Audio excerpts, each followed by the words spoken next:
มันก็เป็นหักสภาพมากระตือนอย่างแรง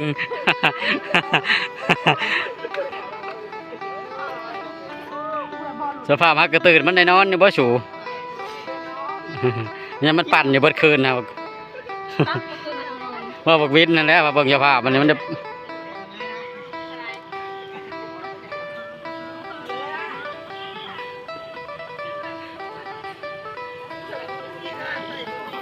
เอาทีเพอเราเอา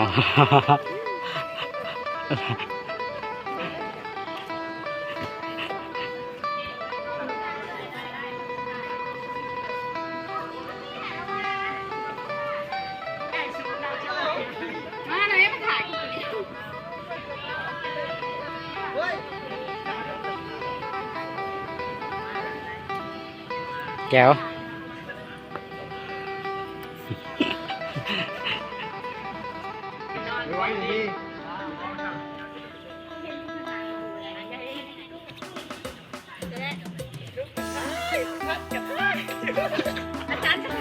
ถ่ายคอยเอาแบบที่เพอเอาที่เพออากาศมันครึ้มดีงามถ่ายก็งาม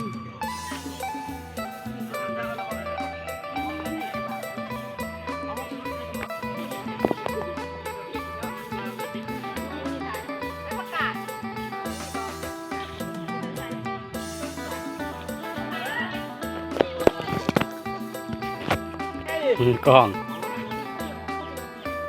เอา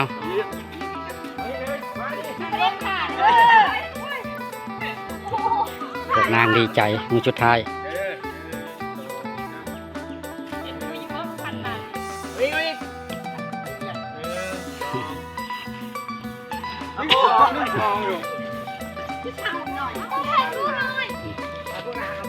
เอาลงกลุ่มเด้อยังมาบ่ครบเนาะคือว่ามาเมดเลย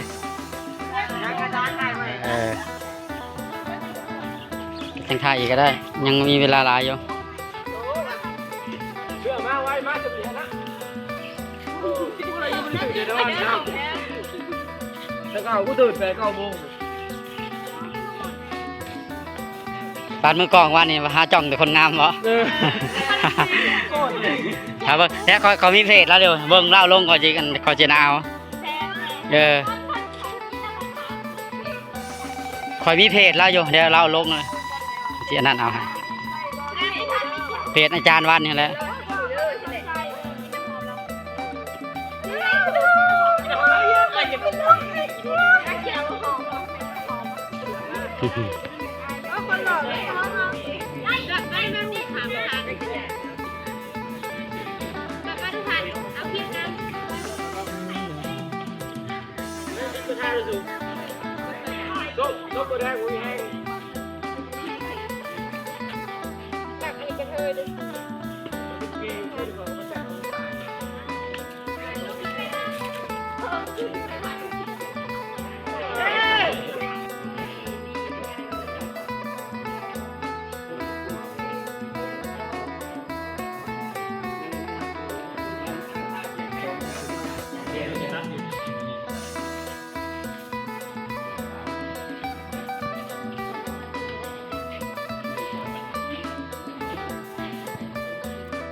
มันสปีดบ่ได้คือว่าเลยค่ะเนาะ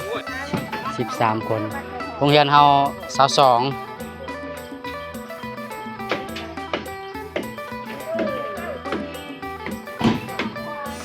ปลายคนเรียนกันครับ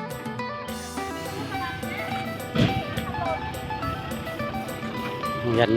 มสทวดหากมาฮอดพี่น้องสอบนบัดเพิ่นย้ายเพิ่นแล้วเพิ่นมีให้อยู่แล้วแหละเพราะว่าสอนนี่เพิ่นอันนั้นเองเฮาเยี่ยมแต่สมองไปแล้วก็พอ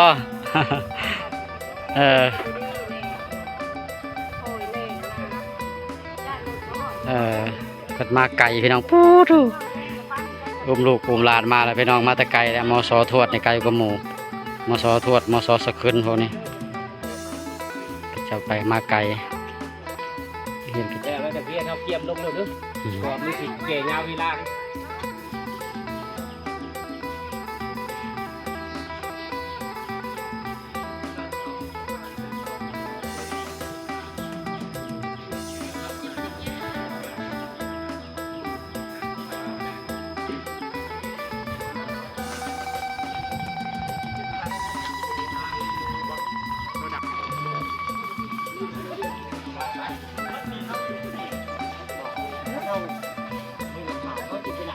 คือเลยว่าเดี๋ยวโอ้ย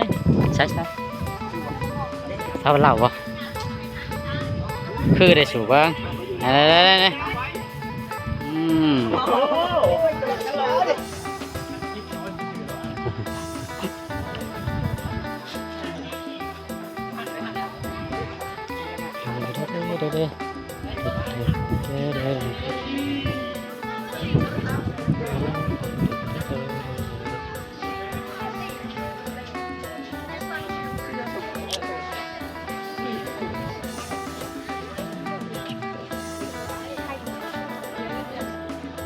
ี่ไปแล้วคนให้ปด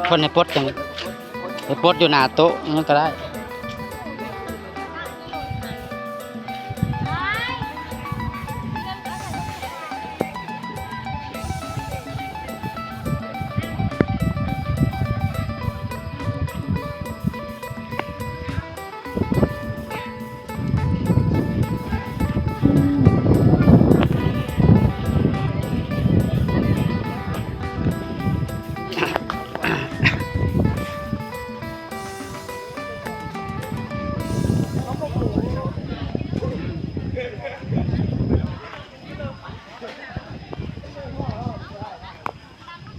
แวววังเวงเพลงหวาน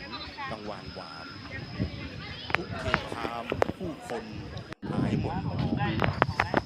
เสียงสืบสารสารสินวินลับทองอาจารย์ก็มาอัดคลิปสมครอบครองหไทยเปี่ยมงามเทียบยนต์คือลายพินบินพริ้วนามเพชรท้องใสเด็ด ประกาศสวัสดีพี่น้องบัดสุคนวันนี้พบกันอยู่ที่โรงเรียนมสบึกทงพี่น้องเนาะเพราะวันนี้เป็นมือสอบเสียงมือทมิตเนาะสำหรับสันม.7 ทั่วประเทศเนาะวันนี้เฮาก็เฮ็ดหน้าที่นำทีมงาน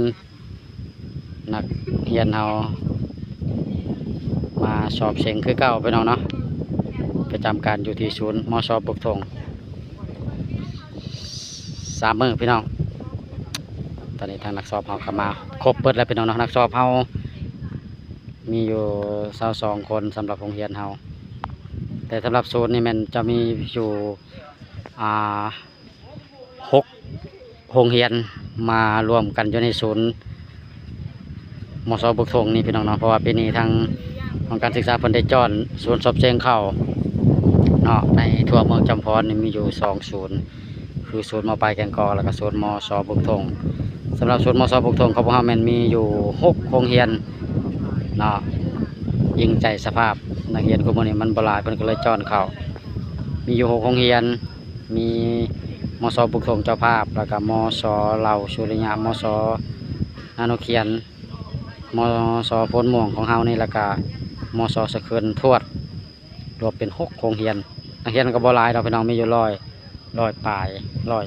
122คนตอนนี้ทางนักเรียนเขาก็เตรียมพร้อมเป็นที่เรียบร้อยแล้ว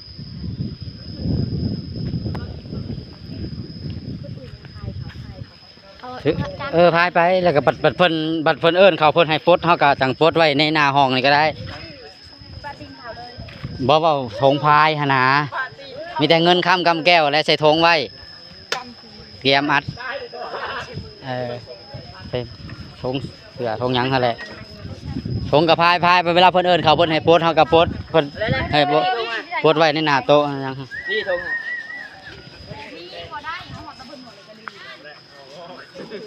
อ๋อเฮ็ดอะไรรถเท่แท้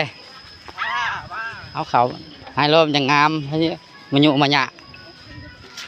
มีแต่คนหล่อๆไปเสือสิบ่เข้าในมันก็ลุบแล้วเนาะมันยุมันหยะบ่ได้ได้ใช่ยังบ่ได้ใส่นะนี่แต่ในสื่อแต่มันมีในตัวหรือว่าเขายังเขายังบ่ได้เขียนอันนั้นมีแต่ในลิสต์รายชื่อมันมีอยู่แล้วเดี๋ยวเพิ่นก็บ่ได้เขียนมีแต่เพิ่นจัดหนังโลดนะอิงตามเพิ่นสิจัดเองดอก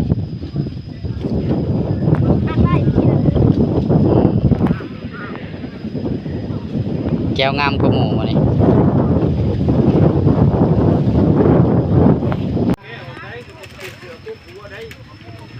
พากันมาโลดเนาะว่าคนเกิดจะหนาวการเนี่ยพอเพื่อจะได้การระเบียบน้ำเนาะโอ้ลงน้ำกระดานแก้งดึงกระดานตอกจะเราเรียนไทยบ้านหน้าของการนี่เนาะเอาเรียนเจ้าภาพมาก่อนเลยจะได้